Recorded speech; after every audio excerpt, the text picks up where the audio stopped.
Hi, Erica. Thank you so much for your time today. Thank you Hi, for Viola. joining It's me. nice to be here. Likewise, I'm very, very excited about our session, Erica.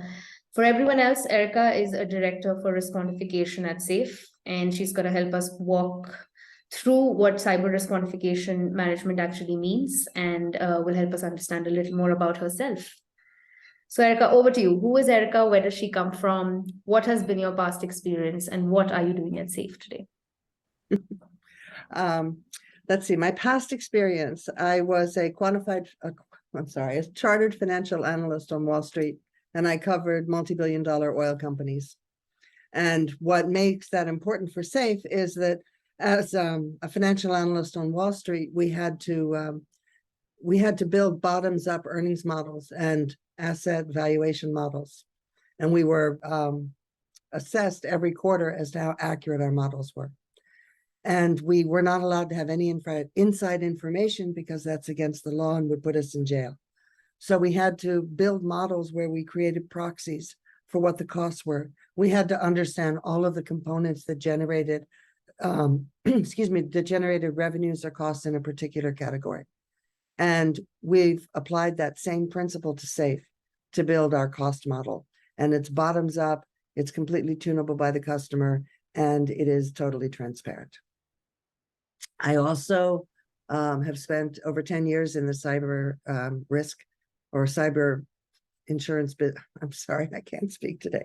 In the cybersecurity business, spent 4 or 5 years with another cyber risk quantification company.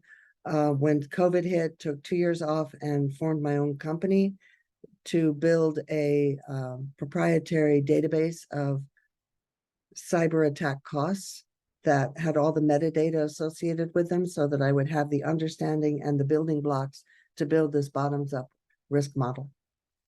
And in between that, I continued to do my work in the oil industry. I actually moved to Colorado, joined an exploration and production company, and ended up being one of the first people in the Soviet Union looking for oil, and lived in Baku, Azerbaijan for 2 years. So I love to follow something new, something creative, and the cyber insurance and cybersecurity and cyber risk quantification space is definitely that. That's incredible. I mean, that's a lot that you've, sort of done throughout your journey of working. What is the problem statement you're working at, and what is the problem statement that you and your team are solving for SAFE today? The biggest challenge in cyber risk quantification was how do you bridge the divide, the big gulf between the risk on your technical IT assets and the financial cost of that risk? Because the other models, most of the models that are out there to date are they're black boxes and they work on averages. Like what's the average cost of a data breach? What's the average cost of a lawsuit? And they try to say for this size revenue company, the average claims were this and there were this many records lost. The problem with those averages is you don't have the component numbers that went in to make up the averages. So you can't customize them at all. You break them apart, but you're just making guesses.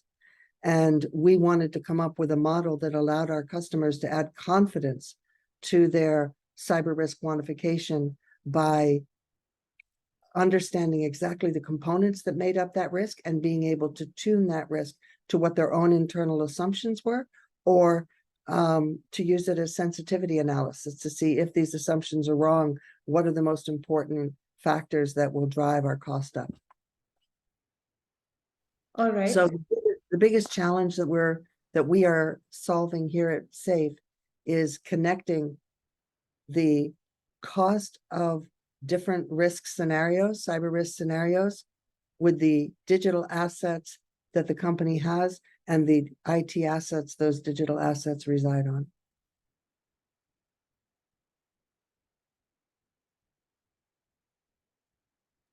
All right, sorry. Let's deep dive into what CRQM means for a lot of people who don't understand it. What is CRQM? Cyber Risk Quantification Management. In the past, cyber risk was measured in a qualitative term, a heat map, if you will, or traffic light, as one person likes to put it. And that's fine, but it lumps everything into 3 or 4 categories: high risk, very high risk, medium, low risk. And then on the other side, they had the financial estimates, but they weren't related to the assets. And you had no way to make sense of this. And what are the assumptions behind coming up with the high, medium, low risk? So cyber risk quantification management is quantifying the financial risk of your IT network and assets in financial terms, and the M is for managing it, which we allow you to understand where the risk resides, and you have one of 3 options. You can either mitigate it by adding more controls, if possible. You can transfer it by adding more cyber insurance or adding cyber insurance in the first place, or you accept the risk and say, I self-insure, if you will, and I accept this much risk. So today, if I'm the CISO of an organization, how do I protect my organization from a cyber attack? I need to be able to mitigate away any attacks that an attacker makes against me. First, I need to stop him from getting into my network. And then if he does successfully get in, which eventually most of the most dedicated ones do somehow, I need to be able to see him in my network and stop him before he's able to steal anything or create any damage. And how does SAFE help me do that? SAFE helps us. SAFE is really, really amazing as a platform. The technical side of the house actually works from the inside out, which is the holy grail of being able to assess risk within an organization. Only then do you really know what your assets are and what your controls are in place to protect those assets. SAFE has 5 vectors that we work with: technology, policy, cybersecurity, product, people, and third party. Each of those 5 vectors sends signals to generate what we call a SAFE score. The SAFE score is 0 to 5, 5 being the highest. It's essentially the likelihood of breach. Each 1 point change in a SAFE score is equal to 20% breach likelihood. So a score of 5, which is perfect, which is impossible to achieve, would be a 0% chance of a breach. A SAFE score of 0, again, impossible, would be 100% chance of a breach. The more signals collection you have, the more confidence you have in your SAFE score, the confidence you have in what you're protecting against. Got it. And what do we mean when we say likelihood of a breach? There's 2 stages, if you will, of likelihood of a breach. The first stage is external to your network. It's what is the likelihood that a company of your size, in your industry, in your geography, will be susceptible to a certain type of risk, certain risk scenario, certain breach. That might be a ransomware or a data compromise, something like that, DDoS attack. So that's the first outside breach likelihood. Then there's the likelihood of how likely is an attacker to be able to successfully breach your company and carry out a successful attack. And that is what the combined SAFE score is. Understood. Is this unique? Is this something that, we're tapping into, which nobody has done? Or CRQM overall, what does this mean for SAFE? The concept of CRQM is not completely unique to SAFE. The way that SAFE does it, I'm not aware of any other solutions out there right now that can do it the way that SAFE does. As I mentioned earlier, having an inside-out view of your IT assets and the controls in place on those assets is the holy grail. I know other companies have tried to do it. They do it in various ways, but I'm not aware of any that are using the method that we are to come up with very accurate and sophisticated analysis of the controls on your assets. For example, we can pull vulnerability assessments and configuration assessments and marry those to the actual assets you have in the cloud, or we pull cloud information and APIs, read-only APIs, and we can assign that to assets that you have selected, and you can see if you have certain misconfigurations or certain unpatched vulnerabilities on assets. We then have a series of questions that we ask relating to policy and relating to cybersecurity products. We don't only ask, are they implemented, but what is the coverage of certain of those products across your network? For example, if you have EDR, do you only have EDR on 5 high-risk assets, or do you have it on all of your endpoints? Things like that. So on the technical side, we are unique in that respect of being able to assign a cyber risk score. What makes us truly unique is being able to marry that knowledge on the technical side to the financial assets residing on those IT assets.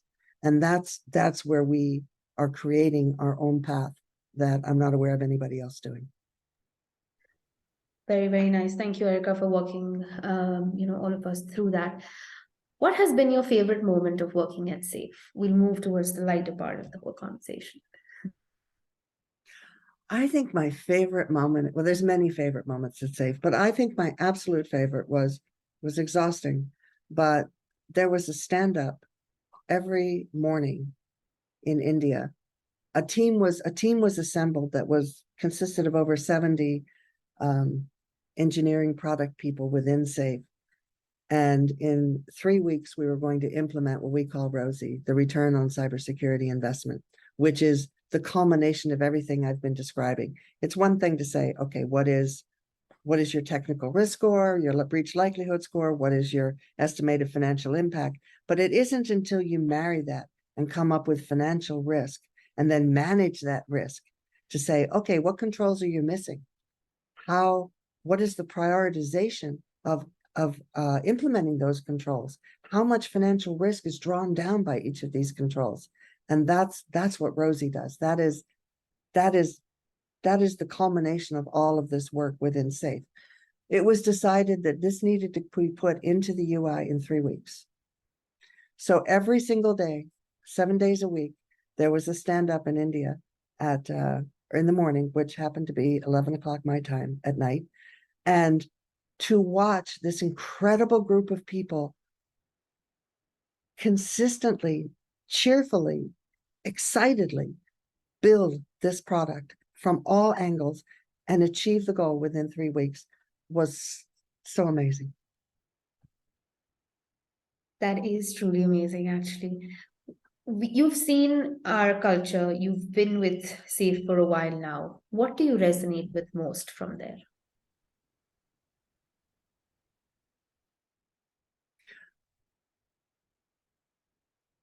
What resonates most at SAFE is it's like having this wonderful playground, research lab opportunity to take the thoughts you have in your head of trying something new, of there's a better way to do this and we can do it, and being able to bring it to reality with like-minded people who say, oh, that's cool, or have you thought about that? And your initial thought when you see the final product is, wow, that was okay, but now it's really fantastic with all this other input from creative people who get just as excited as you do about building it. So for me, that's what SAFE is. That's very nice, very sweet. Today, if someone wants to join us, Erica, what would be your advice to that person? Be prepared to work hard. Do not think in terms of 9 to 5, whichever geography you're in, because you'll have to accommodate somebody who is literally at the opposite side of the world with totally inverse times. But again, it's a way to really get to know people and appreciate them. I've only met a few of the people from India, but I feel like I know you all, and it's really quite nice. So be prepared to work, be prepared to be creative, be prepared to be held accountable for what you do. You're not going to be able to slide in. It's not going to be easy work, but it will definitely be fun work and challenging. All right, outside of work now, What do you enjoy doing the most? What do I enjoy doing the most? Well, I have to say,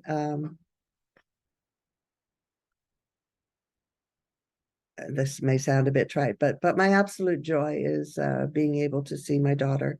I actually moved to Richmond to be closer to her, and she's expecting her first child, a little girl. So I'm super excited about that. That's so sweet. Congratulations. Thank you, thank you. And my son is in Salt Lake City, but I talk to him all the time, and he sends me lots of snowboarding pictures.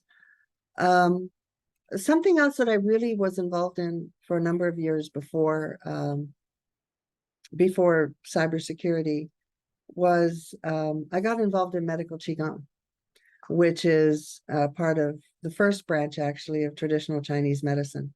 And I studied for years, and I actually practiced it where as a therapist, where it's actually hands-on. It's not you doing exercises, you're actually helping to work with another person. And I actually studied that up through the master level and toyed with the idea of going to China sometime and getting a PhD in it, but that's maybe for another career.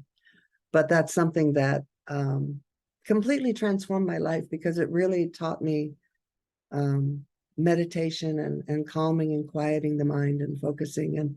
And I think actually in a way that has really helped me in the work that I do here, because it's trained me to help just keep my mind quiet and focused. And that is required while you work here. Yes. All right, my last question.